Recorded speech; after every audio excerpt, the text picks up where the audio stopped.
Traveling with a Reformer by Mark Twain. Part 1. Last spring I went out to Chicago to see the fair, and although I did not see it, my trip was not wholly lost. There were compensations. In New York, I was introduced to a major in the regular army who said he was going to the fair, and we agreed to go together. I had to go to Boston first, but that did not interfere. He said he would go along and put in the time. He was a handsome man and built like a gladiator, but his ways were gentle and his speech was soft and persuasive. He was companionable, but exceedingly reposeful. Yes, and wholly destitute of the sense of humor. He was full of interest in everything that went on around him, but his serenity was indestructible. Nothing disturbed him, nothing excited him. But before the day was done, I found that deep down in him somewhere he had a passion, quite as he was, a passion for reforming petty public abuses. He stood for citizenship. It was his hobby. His idea was that every citizen of the republic ought to consider himself an unofficial policeman and keep unsalaried watch and ward over the laws and their execution. He thought that the only effective way of preserving and protecting public rights was for each citizen to do his share in preventing or punishing such infringements of them as came under his personal notice. It was a good scheme, but I thought it would keep a body in trouble all the time. It seemed to me that one would be always trying to get offended little officials discharged and perhaps getting laughed at for all reward. But he said no, I had the wrong idea, that there was no occasion to get anybody discharged, that in fact you mustn't get anybody discharged, that would itself be a failure.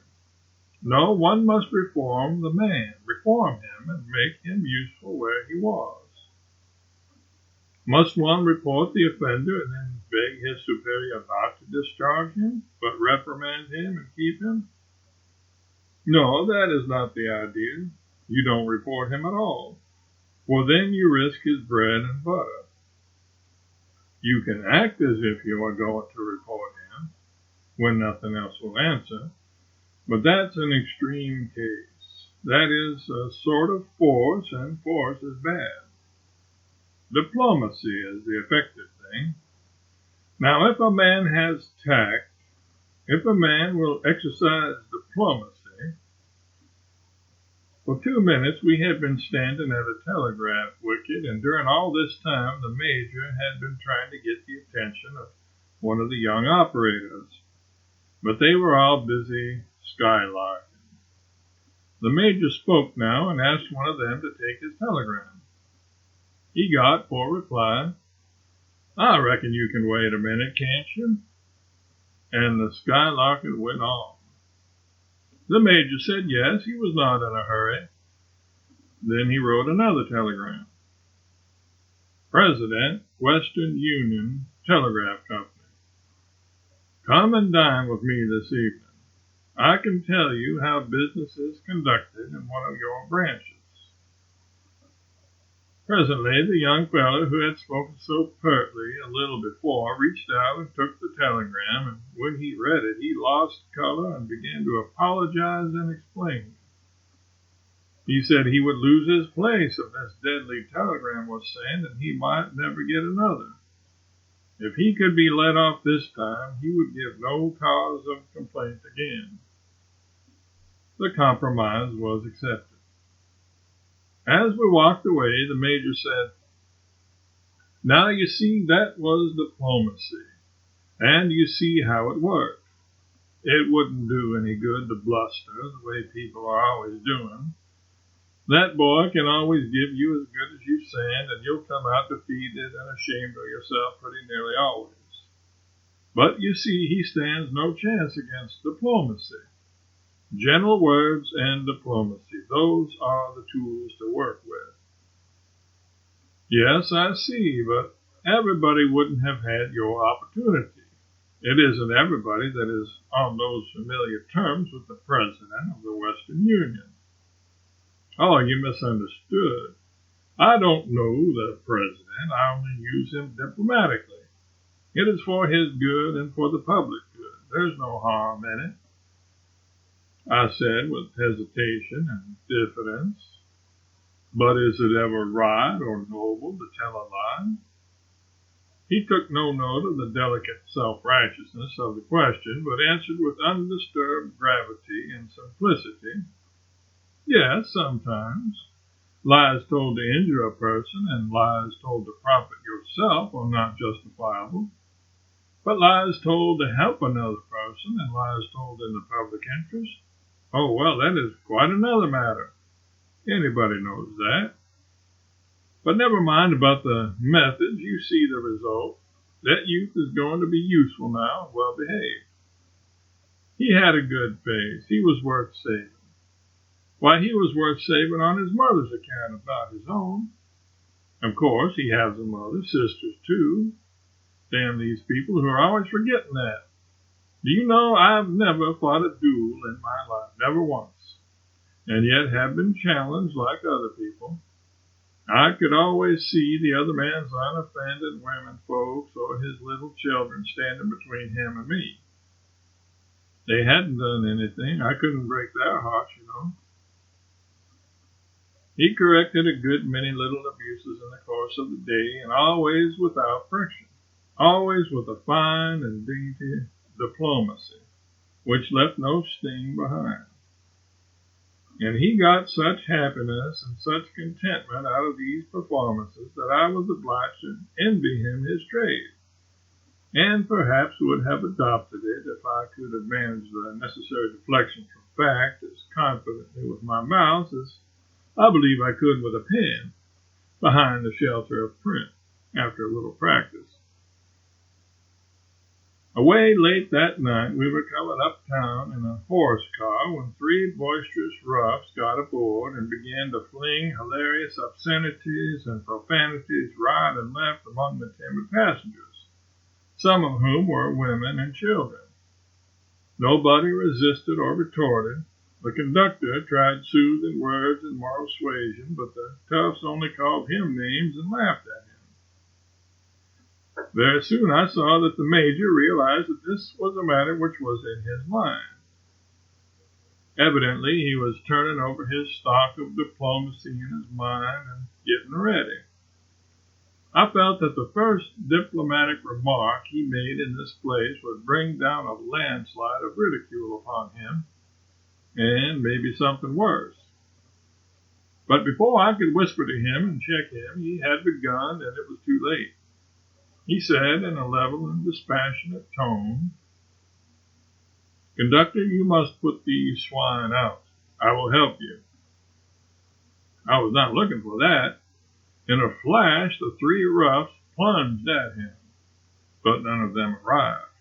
He delivered three such blows as one could not expect to encounter outside the prize ring, and neither of the men had life enough left in him to get up from where he fell.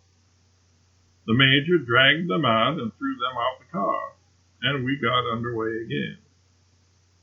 I was astonished to see a lamb act so, astonished at the strength displayed, and the clean and comprehensive result, astonished at the brisk and business-like style of the whole thing.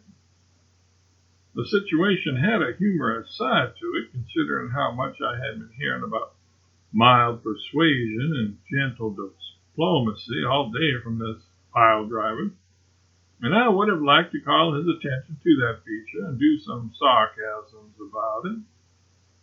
But when I looked at him and I saw that it would be of no use, his placid and contented face had no ray of humor in it. He would not have understood. When we left the car, I said, "That was a good stroke of diplomacy." 3 good strokes of diplomacy, in fact. That wasn't diplomacy. You are quite in the wrong. Diplomacy is a wholly different thing. One cannot apply it to that sort. They would not understand it. No, that was not diplomacy. It was force. Now that you mention it, yes, I think perhaps you are right. Right, of course I am right. It was just force. I think myself it had the outside aspect of it. Do you often have to reform people in that way? Far from it. It hardly ever happens. Not oftener than once in half a year at the outside. Those men will get well? Get well? Why, certainly they will. They are not in any danger. I know how to hit and where to hit. You notice that I did not hit them under the jaw. That would have killed them. I believe that. I remarked, rather wittily as I thought, that he had been a lamb all day, but now had all of a sudden developed into a ram, battering ram. But with dulcet frankness and simplicity, he said, no, a battering ram was quite a different thing and not in use now. This was maddening, and I came near busted out of seeing he had no more appreciation of wit than a jackass.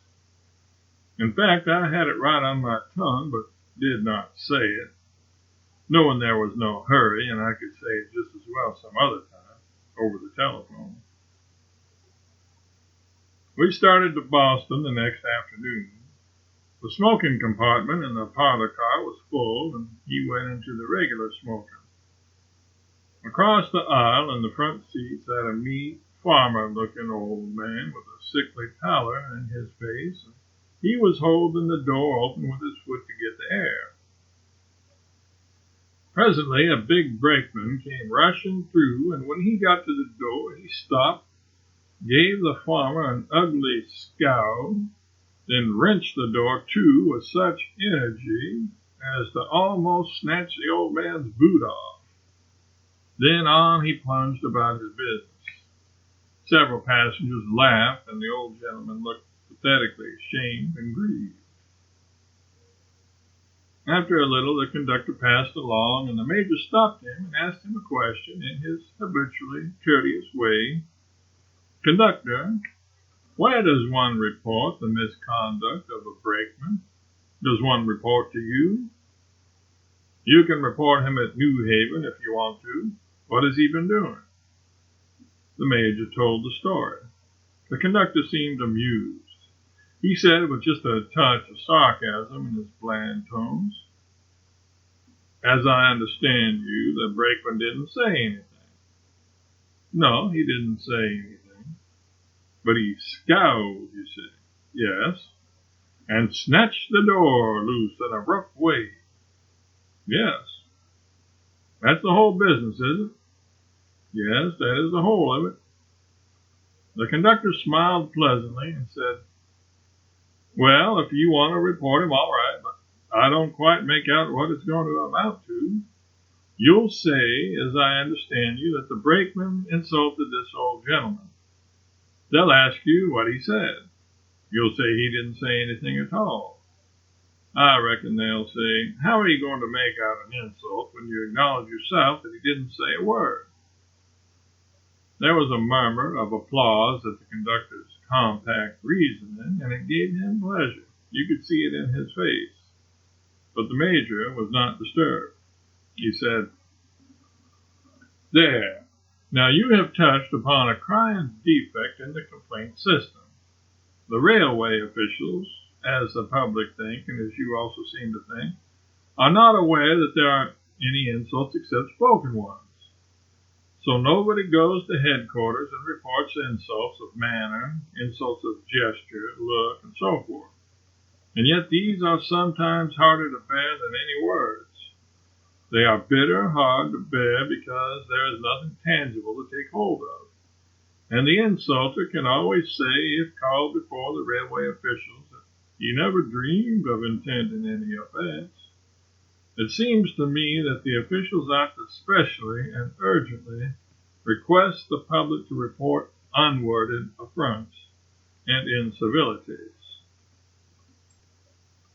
The conductor laughed and said, "Well, that would be trimming it pretty fine, sure, but not too fine, I think. I will report this matter at New Haven, and I have an idea that I'll be thanked for it." The conductor's face lost something of its complacency. In fact, it settled to a quite sober cast as the owner of it moved away. I said, "You are not really going to bother with that trifle, are you?" "It isn't a trifle. Such things ought always to be reported. It is a public duty, and no citizen has a right to shirk it. But I shan't have to report this case." "Why?" "It won't be necessary. Diplomacy will do the business, you'll see." Presently the conductor came on his rounds again, and when he reached the major he leaned over and said, "That's all right. You needn't report him. He's responsible to me, and if he does it again, I'll give him a talking to." The major's response was cordial. "Now that is what I like. You mustn't think that I was moved by any vengeful spirit, for that wasn't the case. It was duty, just a sense of duty, that was all. My brother-in-law is one of the directors of the road, and when he learns that you are going to reason with your brakeman the very next time he brutally insults an unoffended old man, it will please him. You may be sure of that." The conductor did not look as joyous as one might have thought he would, but on the contrary looked sickly and uncomfortable. He stood around a little, then said, "I think something ought to be done to him now. I'll discharge him." "Discharge him? What good would that do?"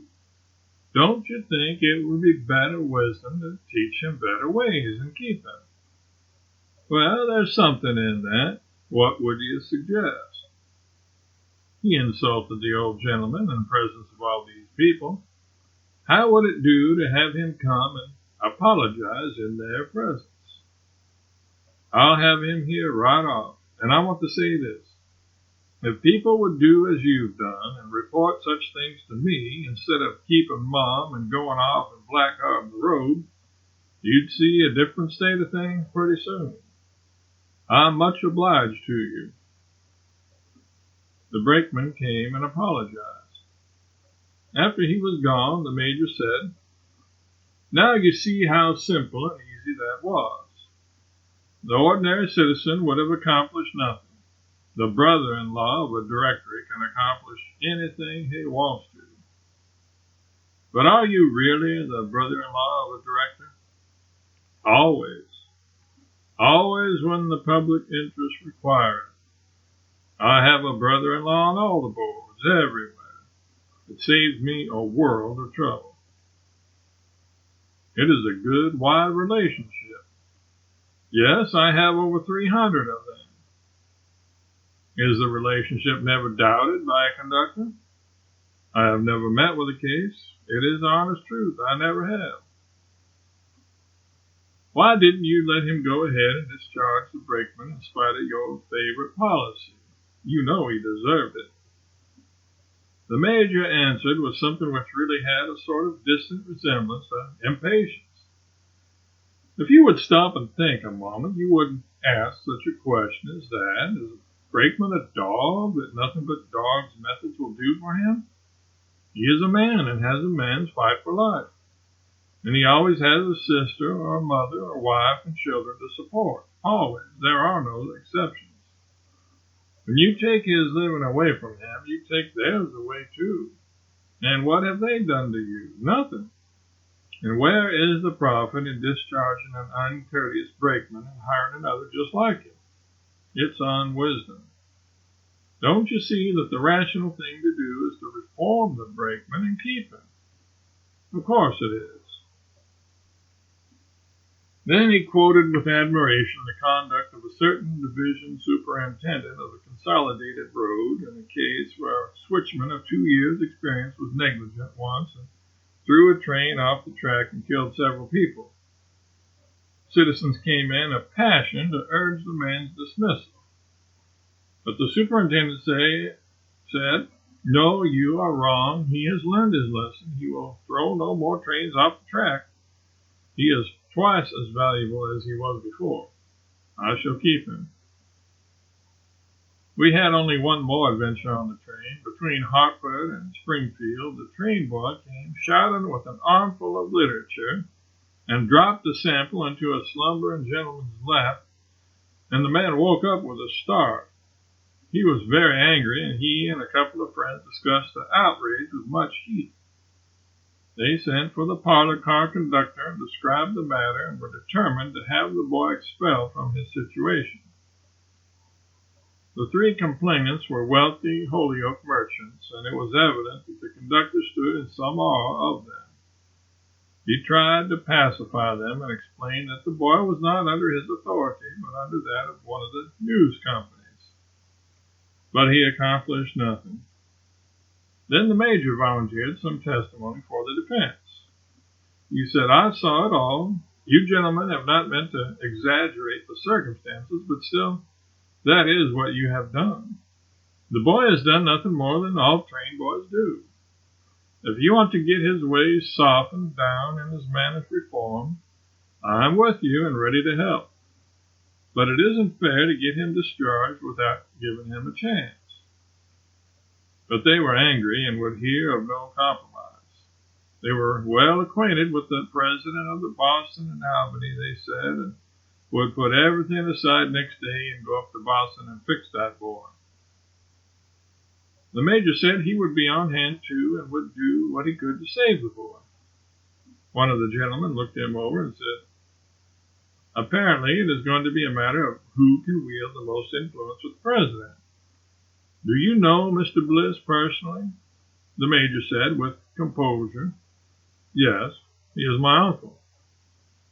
The effect was satisfactory. There was an awkward silence for a minute or more.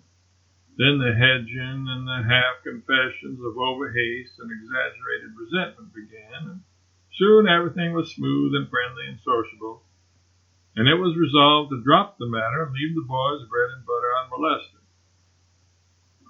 It turned out as I had expected. The president of the road was not the major's uncle at all, except by adoption, and for this day and train only.